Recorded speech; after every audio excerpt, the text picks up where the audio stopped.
तो आज हम रेशम मार्ग यानी कि सिल्क रूट की दुनिया में एक गहरी चर्चा करने वाले हैं। हम्म। हमारे पास कई लेख हैं, कुछ शोध पत्र, नोट्स भी हैं और इनके जरिए हम इस ऐतिहासिक नेटवर्क की जटिलताओं को समझने की कोशिश करेंगे। बिल्कुल। खास तौर पर ये देखेंगे कि भाई भारत की क्या भूमिका थी इसमें और कुषाण साम्राज्य का क्या असर रहा। हाँ, ये बहुत महत्वपूर्ण है। तो चलिए शुरू करते हैं।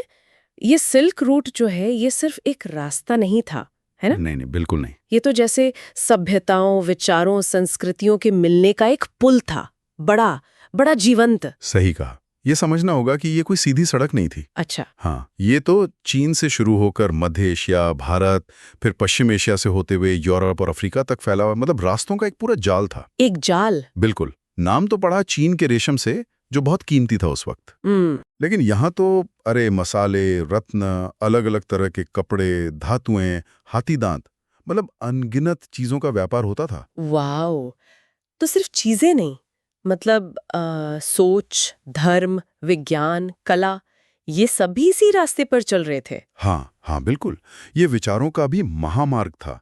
हमारे स्रोत बताते हैं कि बौद्ध धर्म कैसे फैला अच्छा। मध्य एशिया, चीन, कोरिया, जापान तक, इसी मार्ग से। हाँ, मैंने भी पढ़ा है वो हुएनसोंग और फाहियन जैसे जो मशहूर भिक्षु थे। बिल्कुल, वो इसी रास्ते भारत आए थे, ज्ञान की तलाश में। हम्म। यहाँ से ग्रंथ लिए, विचार समझे और फिर उन्हें दुनिया भर में फैलाया। कमाल है।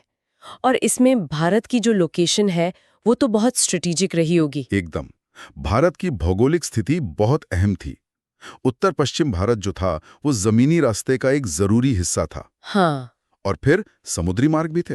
हिंद महासागर, अरब सागर, ये भारत को सीधे अफ्रीका, अरब और दक्षिण पूर्व एशिया से जोड़ते थे। तो भारत भेजता क्या था, मतलब निर्यात क्या होता था? भारत खास तौर पे अपने मसालों के लिए जाना जाता था।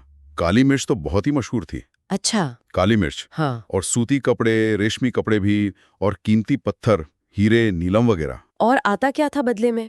सोना, चांदी, बढ़िया कालीन, इस तरह की चीजें आती थी। और यहीं पर कुषाण साम्राज्य का जिक्र आता है ना? पहली से तीसरी सदी के आसपास। हाँ बिल्कुल, कुषाणों का समय बहुत महत्वपूर्ण है इस कहानी में। वो कहाँ थे, मतलब उनका इलाका कहाँ पड़ता था? उनका साम्राज्य ठीक इस रास्ते के मध्यवर्ती भाग में था। आज का अफगानिस्तान, पाकिस्तान, उत्तर पश्चिम भारत, ये पूरा इलाका। अरे वाह, तो वो तो बिल्कुल रास्ते के बीचों बीच बैठ गए। हाँ, एक तरह से कह सकते हैं कि वो रास्ते के गेट कीपर जैसे थे। अच्छा। कनिष्क जैसे उनके शासकों ने न सिर्फ रास्ते को सुरक्षित बनाया डाकुओं वगैरह से, हाँ, वो तो जरूरी रहा होगा। बिल्कुल, बल्कि उन्होंने सक्रिय रूप से व्यापार को बढ़ाया भी।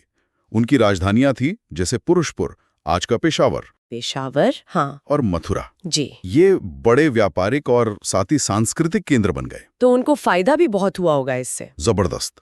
व्यापार से भारी राजस्व मिला, शहर फले फूले, और उन्होंने अपनी एक व्यवस्थित मुद्रा प्रणाली भी विकसित की। सिक्के चलाए उन्होंने। अच्छा, उनके सिक्कों पर मैंने सुना है कई भाषाएं मिलती हैं। हाँ, ये बहुत दिलचस्प है। उनके सिक्कों पर यूनानी, संस्कृत और भी भाषाएं मिलती हैं। ये क्या दिखाता है? ये दिखाता है कि उनका समाज कितना बहुसांस्कृतिक था। अलग अलग संस्कृतियों के लोग साथ रह रहे थे, व्यापार कर रहे थे। और इसी समय वो गांधार कला शैली भी पनपी। हाँ हाँ, गांधार कला, वो यूनानी और बौद्ध कला का मिक्सचर है ना? बिल्कुल। यूनानी रोमन स्टाइल और भारतीय बौद्ध विषय, उसका एक अनोखा संगम।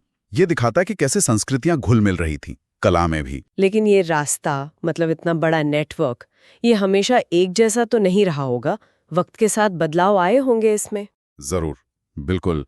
खास तौर पे 15वीं सदी के आसपास, और उसके बाद जब समुद्री रास्ते ज्यादा इस्तेमाल होने लगे। हाँ, यूरोप से सीधे भारत आने के रास्ते खोजे गए। हाँ बिल्कुल, तो जमीन वाले जो रास्ते थे, उनका महत्व थोड़ा कम होने लगा। अच्छा। इसी से जुड़ी एक कहानी हमारे स्रोतों में है, लद्दाख के बैक्ट्रियन ऊँटों की। दो कुबड़ वाले ऊंट? हाँ वही। वो कभी सिल्क रूट पर माल ढोने के लिए बहुत अहम हुआ करते थे। अच्छा। इनके बारे में क्या खास बात है? एक स्थानीय व्यक्ति हैं, तत्सर नामग्याल। उनका परिवार इन्हें पालता रहा है। वो बताते हैं कि कैसे यारकन से व्यापारी आते थे, और ये ऊंट इतने मजबूत थे कि सेना के लिए भी दौलत बेग ओल्डी जैसे ऊंचे और मुश्किल इलाकों तक सामान पहुंचाते थे। बाप रे। लेकिन फिर जब सड़कें बन गईं, गाड़ियां चलने लगीं, तो इनकी जरूरत कम हो गई। हाँ, इनकी जरूरत कम हो गई और आज इनकी संख्या बहुत ही कम रह गई है। लद्दाख में शायद मुश्किल से 330 के करीब बचे हैं। ओह, उन्हें बचाने की कोशिशें चल रही हैं। ये ऊंट उस बदलते वक्त की, उस इतिहास की एक जीती जागती निशानी है। क्या बात है। वक्त कैसे चीजों को बदल देता है ना। बिल्कुल। और आज के जमाने में क्या इस पुराने रास्ते की कोई गूंज सुनाई देती है हमें? हाँ, कुछ स्रोत चीन की जो बेल्ट एंड रोड इनिशिएटिव है, BRI, उसका जिक्र करते हैं। हाँ, सुना है उसके बारे में। ये एक तरह से प्राचीन रेशम मार्ग से ही प्रेरणा लेकर बनाई गई एक बहुत बड़ी परियोजना है, आज के दौर में जमीनी और समुद्री संपर्क बढ़ाने की। इसमें चीन पाकिस्तान आर्थिक गलियारा CPEC जैसे कई हिस्से शामिल हैं। लेकिन हाँ, यहाँ ये साफ करना जरूरी है कि हम सिर्फ स्रोतों में जो जानकारी दी गई है वो बता रहे हैं। इस पहल के बारे में कोई अपना नजरिया नहीं दे रहे हैं। बिल्कुल, ये बात साफ होनी चाहिए। तो कुल मिलाकर देखें तो ये सिल्क रूट सिर्फ एक व्यापारिक रास्ता नहीं था। नहीं, बिल्कुल नहीं। ये उससे कहीं ज्यादा था। ये विचारों का, धर्मों का, संस्कृतियों का महामार्ग था, जिसने प्राचीन दुनिया को एक दूसरे से जोड़ा।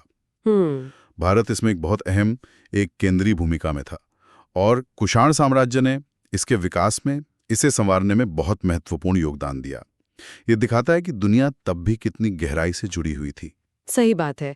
और अंत में श्रोताओं के लिए सोचने के लिए एक विचार छोड़ जाते हैं। हाँ, आज हम डिजिटल दुनिया में हैं, है ना? कनेक्टिविटी बहुत तेज है, पलक झपकते हम दुनिया के किसी भी कोने से जुड़ जाते हैं। लेकिन क्या ये आज का जुड़ाव, ये कनेक्टिविटी उतनी ही गहरी है? क्या इसमें उतना ही सांस्कृतिक और बौद्धिक लेन देन है जितना शायद उस पुराने रेशम मार्ग के जरिए होता था? या आज का कनेक्शन थोड़ा ज्यादा सतही रह गया है? ये सोचने वाली बात है।